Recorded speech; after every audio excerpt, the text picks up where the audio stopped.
Huwebes latest, magbabalik kababol sina Kapuso actress Jeneline Mercado at Rian Ramos. Muling mapapanood ang ultimate star sa longest-running Kapuso sitcom na Bubble Gang. Chika ni Jen, happy siya sa muli niyang pagsabak sa comedy, lalo na't mala mini-reunion ito with her friends sa show. Natutuwa rin ang certified batang babol na si Rian Ramos. Chance raw ito para ma-unleash ang kanyang silly and comic side sa mga funny skit ng Bubble Gang.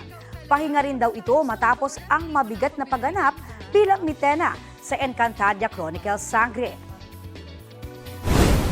I always love being here sa Bubble Gang. It's one of the shows na nakapag semi-regular ako before when I was starting out. And isa din siya sa mga shows na lagi kong pinapanood sa GMA. So, I'm a fan and I love being here. Every once in a while, di ba, gusto natin yung nakakapag-taping tayo ng masayang show naman at saka magaan lang. Nakikita ko yung mga friends ko na hindi ko na nakikita.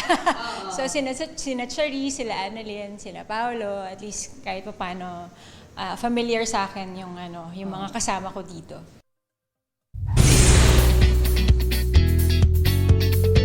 After her Best Actress winning performance sa Cinemalaya 2026, gumagawa rin ng ingay sa theater world si Kapuso comedian Pokwang.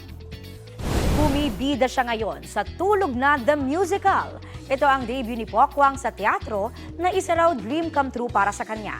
Chika ni Mamang Pokwang, idol niya pagdating sa pag-arte sa entablado, si Eugene Domingo na nakatandem niya sa Metro Manila Film Festival entry na Becky and Badette noong 2023. Nakakataba rin aniya ng puso na matagumpay niyang naipapahayag sa pamamagitan ng acting ang mensahe ng kanyang playwright at screenwriter.